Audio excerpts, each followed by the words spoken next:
Population by region, ये book का एक क्वेश्चन है। इसमें कह रहे हैं कि according to the US census bureau publication demographic profiles, a relative frequency distribution of the US resident population by region in 2000 was as follows.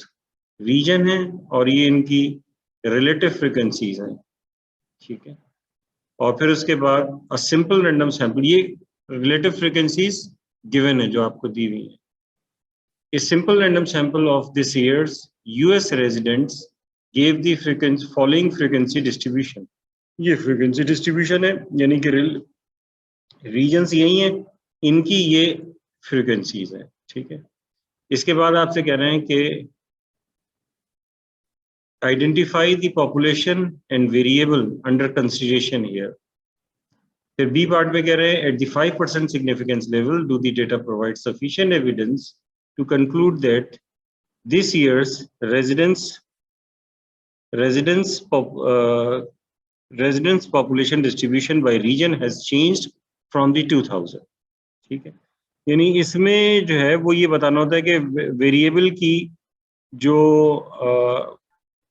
यानी कि अगर ये इसकी ये हम कर रहे हैं तो इसमें जो H नल होगा और H A होगा, तो वो इस तरह से हम बताते हैं कि जब हम H नल बता रहे होंगे तो देखिए हमने क्या किया था, ये H नल होता है the variable has a specified distribution. तो अब ये क्या कह रहे हैं, at the 5% significance level do the data provide sufficient. अच्छा, ये बाकी चीजें मैं बताऊंगा, पहले टारगेट ये है कि हम इसको देख लेते हैं। Identify the population and variable, and at the 5% significance level, do the data provide sufficient evidence to conclude that this year's residents population distribution by region has changed from the 2000, ठीक है। तो और इसका जो है ऑल्टरनेट हमें sir एक दफा फॉलो रिवाइज करा देंगे, ऊपर जो पार्ट था रिवाइज कर देंगे। नहीं है, सिर्फ इसमें जो चेंजेस है ना वो यही है, ये बाकी चीज है, बाकी मैं फिर बताता हूँ बाकी दूसरी और चीजें। लेकिन ये कह रहे हैं कि the variable has specified distribution, यानी कि जो एक पर्टिकुलर डिस्ट्रीब्यूशन है वो नहीं चाहिए, और इसका ऑल्टरनेट ये है कि the variable does not have the specified distribution. Variable में वो जो डिस्ट्रीब्यूशन है स्पेसिफाइड डिस्ट्रीब्यूशन नहीं हो, बस इतनी सी चीज है, बस इतनी चीज है। बाकी अल्फा उसी तरह से डिसाइड करते हैं। फिर काई स्क्वायर का ये फॉर्मूला है जिससे हम काई स्क्वायर निकालते हैं। ओ जो है ऑब्जर्व फ्रीक्वेंसी है, ई जो है वो एक्सपेक्टेड फ्रीक्वेंसी है, ठीक है, वो हम निकाल लेंगे, वो दी हुई भी है। और फिर क्रिटिकल वैल्यू, फिर काई स्क्वायर टेबल होता है, उससे काई स्क्वायर से वैल्यू निकालते हैं। ये है हमारे पास जो वैल्यू है, पी इसमें निकलेगी नहीं, पी नहीं जो है वो आप सॉफ्टवेयर के थ्रू कर सकते हैं, उसके अलावा नहीं कर सकते, ठीक है। सही असम्पशंस होती है कि एक्सपेक्टेड फ्रीक्वेंसीज आर 1 और ग्रेटर और at most 20% of the expected frequencies are less than 5। तो 20% जो है एट मोस्ट, ज्यादा जो है 20% जो है लेस देन 5 होनी चाहिए। तो अब जो है ये डेटा में चेक कर सकते हैं, कह रहे हैं कि ऑल एक्सपेक्टेड फ्रीक्वेंसीज आर 1 और ग्रेटर, जितनी भी एक्सपेक्टेड फ्रीक्वेंसीज है 1 और ग्रेटर। तो इसके लिए कैलकुलेशन आपको करनी पड़ेगी, जब कैलकुलेशन कर लेंगे तो फिर ये निकलेगा। तो इसके लिए जो टेबल होता है, या तो टेबल आप बना के पहले जो है वो चेक कर लें, या अगर जो है वो पहले चेक नहीं कर सकते तो जो है क्या कहते हैं उसे, आप उसे मतलब या तो पहले चेक कर लें या इसको साथ ही करते रहे। यहाँ दिया हुआ है तो इसका मतलब है कि जो है ये सेटिस्फाई हो रहा है। इन्होंने खुद कहा है कि ये इसको ये चेक करें, तो इसका मतलब है सेटिस्फाई हो रहा ही होगा। और क्योंकि जब हम उसमें कैलकुलेशन करेंगे तो उसमें वो आ जाएगा, तो उस वक्त मैं बता दूंगा, तो ये कोई उसके पहले वाला पार्ट जो है वो भी सॉल्व हो जाएगा, ठीक है।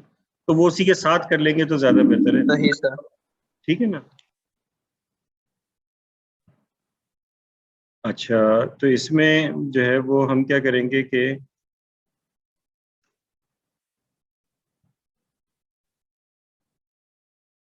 हमने लिखा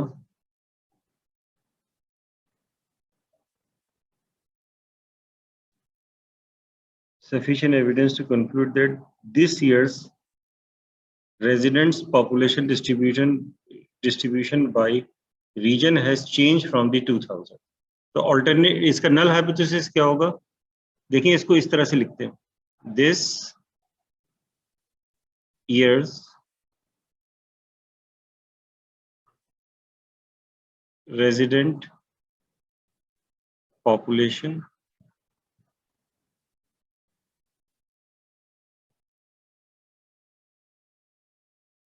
distribution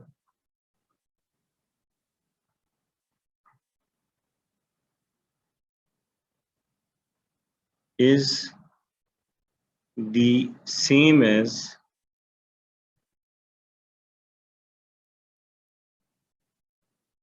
the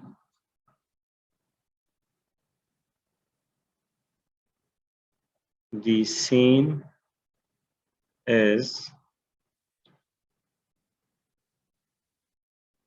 from same as the distribution, हाँ वही लिख रहा हूँ, as बल्कि दी नहीं है, लिखें as 2000 distribution, year 2000 distribution। ये कौन सा चैप्टर है सर? ये चैप्टर 13 है, ये देखिए 13.26।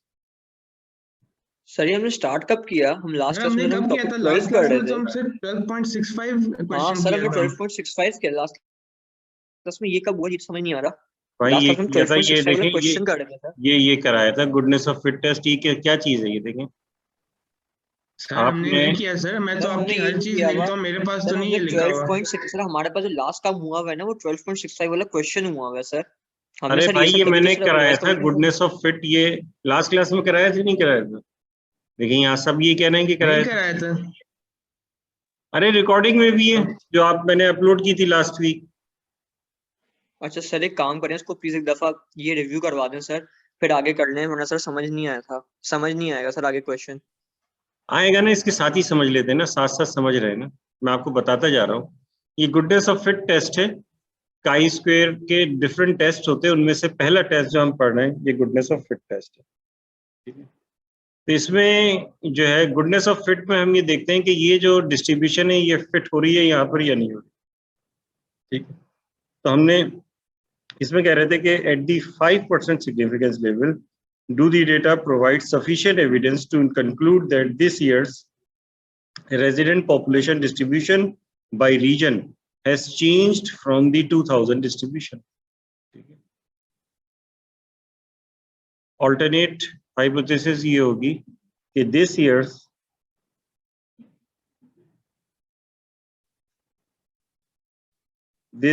resident population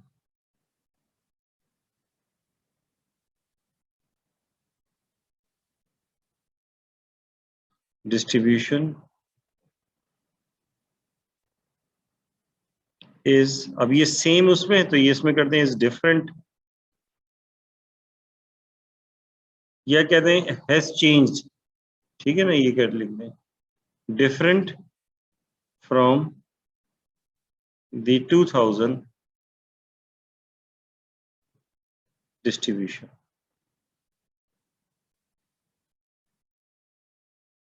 ठीक है।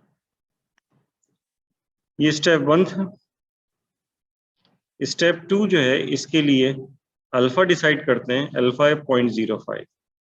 स्टेप 3 में कंप्यूटेशन होती है। अब ये देख लीजिए, जिन लोगों ने नहीं किया था तो इसको समझ लें, बाकी चीजें तो वैसे ही हैं। अब इसमें यह है कि हम काई स्क्वायर निकाल दें इस फॉर्मूले से, chi square equals observe minus expected और इसका whole square divided by expected, और इसको हम कह देते हैं कि ये काई स्क्वायर नल है, जो वैल्यू हमारे पास आती है, ठीक है। अब ऑब्जर्व्ड का मतलब है कि ये ऑब्जर्व्ड फ्रीक्वेंसी है, ठीक है, ऑब्जर्व्ड फ्रीक्वेंसी जो है। और ये सारी जो है ना, ये मैंने आपको बताया था कि इसमें हम क्या यूज करते हैं, ये जो जी हाँ सब मैंने नहीं लिखा, एक मिनट, सारी वैल्यूज का सम होता है। इसका ये बताया था कि ये असल में क्या होती है, एक्स ई जो है ये एक्सपेक्टेड फ्रीक्वेंसी, इससे एनपी के फॉर्मूले से जो है वो हम निकालते हैं, ठीक है ना। अब यहाँ पे देखिए क्वेश्चन जो है ये इनकी फ्रीक्वेंसीज दी हुई हैं, ठीक है, 45, 42, 92, 71, ठीक है, ये रीजन है। कह रहे हैं कि a simple random sample of this years US resident gave the following frequency distribution. तो ये बताइए टोटल कितना हो जाएगा अगर इसको टोटल करेंगे आप। 45 प्लस 42 जी 87 250 कितना 250 250 240 सर जो सैंपल की 250 फ्रीक्वेंसीज होती है उनको हम 250 ऐड करेंगे। सर 250 250 आ रहा है जी। आप क्या किसने क्या पूछा है बताइए। सर मैं पूछ रहा हूँ कि जो सैंपल की जो फ्रीक्वेंसीज है उनको हम सबको ऐड करेंगे। उससे सैंपल का साइज पता चलेगा ना भाई, सैंपल साइज ठीक है नहीं सर। लिखा हुआ ना। अब अगर ये कह देते कि a sample of simple random sample of size 250, तो फिर हम ये ऐड ही नहीं करते, हमें पता है कि 250 होता, ठीक है। तो हमने बस ये ठीक कि है हमें सर। पता चलना चाहिए ना कि कितना एन जो है। अब 250 और हैं कितने 1 2 3 4, तो हर एक की प्रोबेबिलिटी कितनी होगी 4 अगर हैं ये, ठीक है। तो इनकी ये दी हुई है, कह रहे हैं कि according to the US census bureau publication demographic profiles a relative frequency distribution of the US residence population by region in 2000 was as follows. ये 2000 में ये इनकी रिलेटिव फ्रीक्वेंसीज थी। रिलेटिव फ्रीक्वेंसीज एक्चुअली क्या होती है, प्रोबेबिलिटी होती है, ठीक है। तो ये प्रोबेबिलिटीज थी 2000 की, ठीक है ना। रिलेटिव फ्रीक्वेंसीज जो है वो आपको दी हुई थी। अब इसके बाद जो है इसकी कंप्यूटेशंस आपको करनी है। तो कंप्यूटेशंस करने के लिए हमारे पास जो है वो आपको बताया था कि ये O minus E divided by E. तो इसको कैलकुलेट करने के लिए नॉर्मली हम ये करते हैं कि टेबल क्रिएट कर लेते हैं, ठीक है। तो अब हमारे पास जो है यहाँ पर जो पॉपुलेशन है ये डिवाइड हुई हुई है रीजन में, तो वेरिएबल हमारे पास क्या है, रीजन है। तो हम यहाँ पे लिख देते हैं रीजन, ये इसका वेरिएबल हो गया रीजन, ये एक्स कह दीजिए फॉर एग्जांपल, रीजन एक्स हो गया। और ये कौन कौन से, नॉर्थ ईस्ट है, मिड वेस्ट है,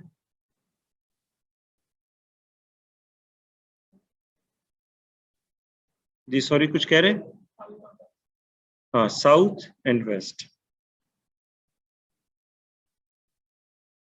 ये 4 जो है वो रीजन दिए हुए, ठीक है। अब इस वक्त ऑब्जर्व फ्रीक्वेंसी क्या है, ऑब्जर्व फ्रीक्वेंसी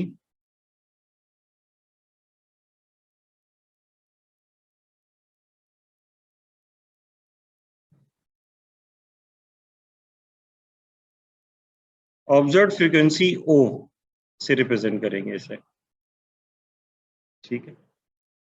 ये दी हुई है नॉर्थ ईस्ट की 45, मिड वेस्ट की दी हुई है 42 और साउथ वेस्ट की दी हुई है 92 और वेस्ट की दी हुई है 71, ठीक है। ये समझ में आई बात। अब expected frequency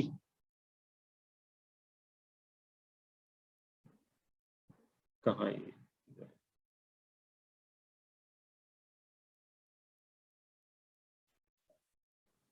expected frequency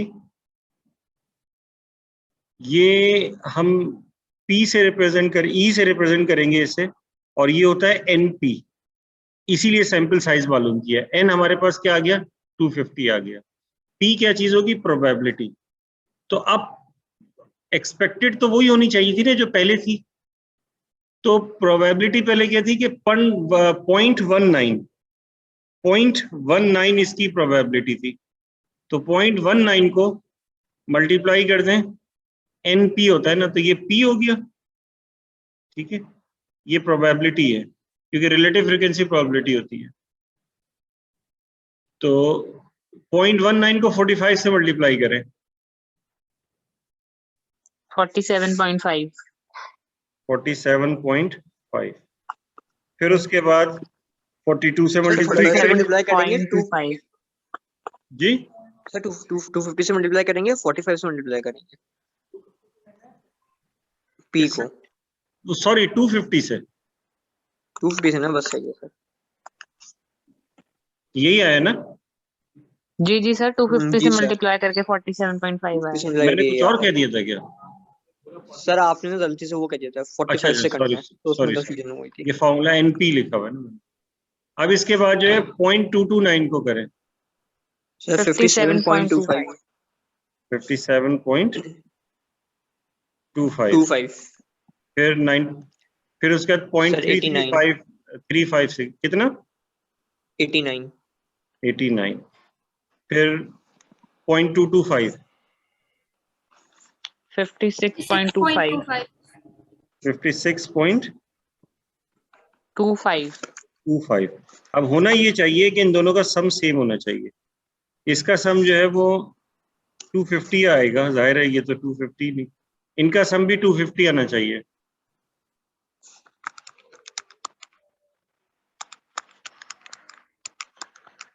sir आ रहा है, 250 आ रहा है, यस सर आ रहा है। इसका लेवल सही कर रहे हैं। अब इसके बाद हम निकालते हैं O माइनस ई, O ये O हो गया, ये E हो गया, O माइनस ई इसका स्क्वायर डिवाइडेड बाई E, ये निकाल लीजिए।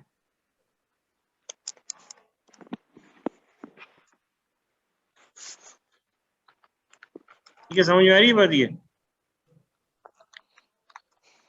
सर जी सर ये जो काय स्क्वायर के फॉर्मूला में जो सिग्मा है, ये सिग्मा पूरी फ्रैक्शन पे है या सिर्फ न्यूमरेटर पे है?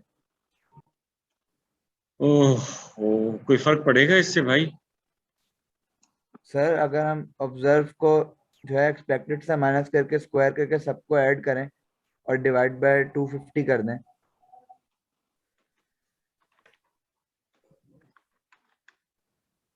डिवाइडेड बाई 250 कर दें, 250 कैसे कर सकते हैं? अच्छा यानी आप ये ना वो एक अलग सम नीचे है, नहीं नहीं वो नहीं है भाई, सर E 250 तो है, अगर 250 डिवाइड करेंगे सर बात तो एक ही है, 250 ही है सर। अगर सम ऑफ वो भी ले लें, सम ऑफ E भी 250 है, वैसे ही अरे E भी सर नीचे अलग 250 आ अलग रहा है। नहीं, वो वैसे सम होता है, जैसे मैं ओह आप कह रहे सही हो कि सर, वैसे तो करें, नहीं उस तरह से नहीं हो सकता जिस तरह से ही कह रहे हैं। डिनोमिनेटर को ऐसे थोड़ी ऐड करते हैं, न्यूमरेटर को ऐड कर सकते हैं।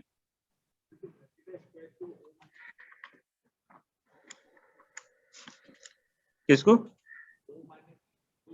हाँ डिवाइडेड बाई ई, बिल्कुल, स्क्वायर जो है वो सिर्फ O माइनस ई पे होगा और नीचे वाला ई जो है वो स्क्वायर के बगैर है। यारी जल्दी जल्दी करके बताइए। सर पहला आ रहा है 0.132, 0.132, उसके बाद सर 4.06, 4.06 और उसके बाद सर 0.101, 101, फिर सर लास्ट वाला निकाल लो। सर लास्ट वाला है 3.867, 3.867। इनको ऐड कर लीजिए, ये कहलाएगा sum O minus E whole square divided by E, sir 8.16।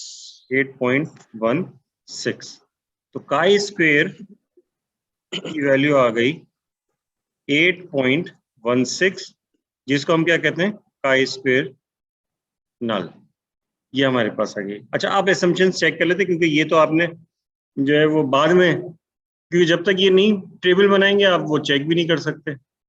Assumptions हमारे पास क्या थी जो लास्ट क्लास में पढ़ी थी? ऑल एक्सपेक्टेड फ्रीक्वेंसीज आर 1 और ग्रेटर। ऑल एक्सपेक्टेड फ्रीक्वेंसीज, तो एक्सपेक्टेड फ्रीक्वेंसीज ये हैं, ये 1 या 1 से बड़ी होनी चाहिए, तो ठीक है, वेरीफाई हो रही है। अब इसके बाद जो है दूसरा है at most 20% of the frequencies are less than 5। Maximum 20% expected frequency 5 से कम होनी चाहिए एटमोस्ट, ठीक है ना। तो 5 से कम तो कुछ भी नहीं, तो कोई मसला नहीं, सेटिस्फाई हो रही है। तो इसका मतलब है असम्पशन सारी सेटिस्फाई हो रही है, काई स्क्वायर डिस्ट्रीब्यूशन यूज कर सकते हैं। तो जब तक ये टेबल कम से कम ये एक्सपेक्टेड फ्रीक्वेंसीज नहीं निकालेंगे, तो जब तक हम जो है वो ये नहीं कर सकते, तो जाहिर है कि ये स्टेप बाद में आता है, तो पहले ये कर ले तो अच्छा। ये टेबल ये पहले बना लें आप, तो आपको पता चल जाएगा, ठीक है। तो ये आ गया। अब इसके बाद क्या करना है? अब इसके बाद जो नेक्स्ट स्टेप हमारा होता है उसमें ये होता है कि हम जो है वो निकालते हैं। ये देखिए, ये आपको बताया था, काई स्क्वायर डिस्ट्रीब्यूशन निकालते हैं। इसमें 2 tail, left tail, right tail का चक्कर नहीं होता। इसमें एक ही प्रॉब्लम होता है, अगर आप इसे राइट टेल कर लें, समझ लें, तो राइट टेल यानी राइट साइड पे ही इसमें होगा और कुछ भी नहीं।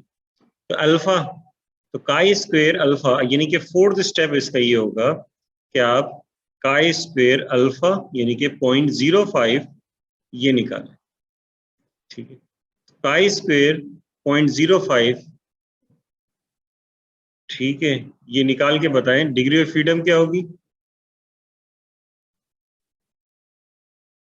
सर 249 हो जाएगी। नहीं,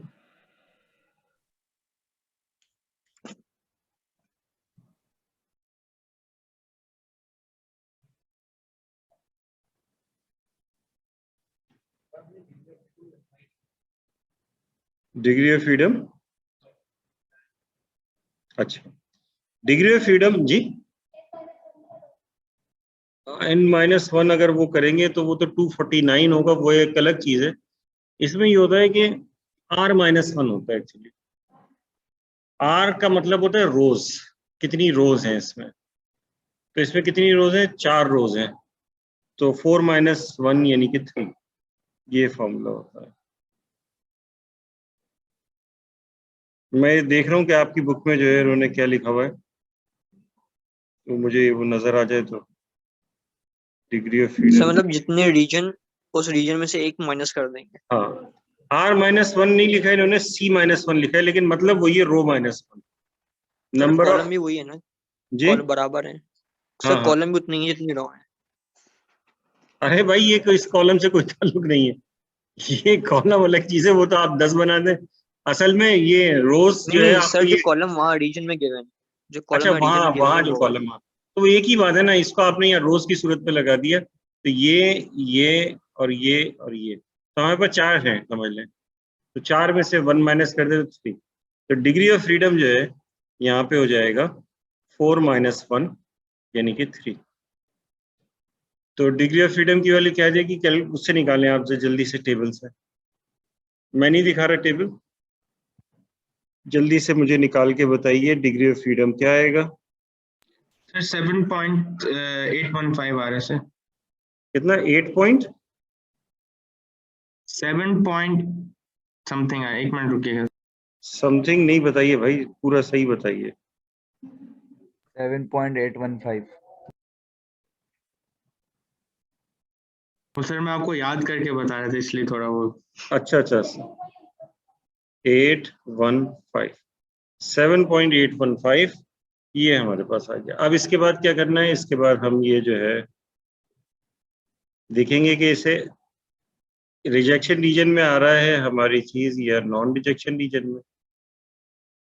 ये काई स्क्वायर वेरिएबल होगा,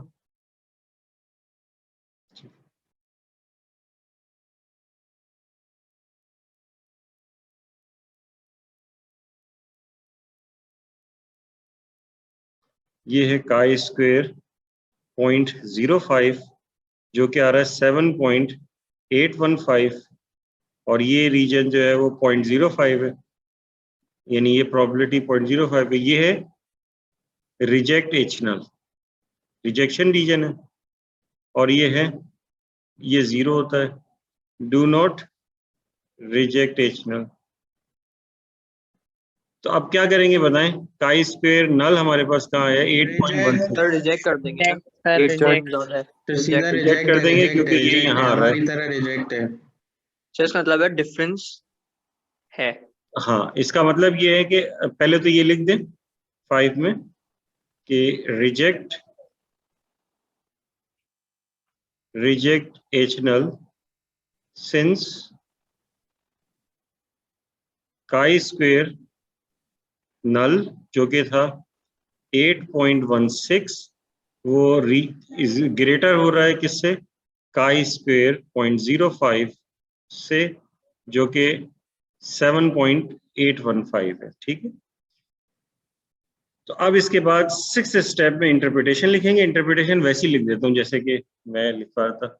हम ऐसा करेंगे, इसमें लिख देंगे at the 5% significance level the data provide sufficient evidence to conclude that this year's resident population distribution by region has changed from the distribution। ये यानी कि ये समझ लें, ये अगर ये हटा दें तो ये इसका कंक्लूजन आ गया। ठीक है, अब इसमें कह रहे हैं कि identify the population and variable under consideration here. Variable under consideration क्या है, रीजन। सर रीजन होगा ना, ये हमने रीजन जो है वो एक्स लिया है जो कि वेरिएबल है, और पॉपुलेशन क्या चीज है, यूएस रेजिडेंट पॉपुलेशन है। ठीक है ना, यूएस रेजिडेंट्स की पॉपुलेशन। तो ये आपके पास आ गया। अब इसके बाद जो है नेक्स्ट टॉपिक हम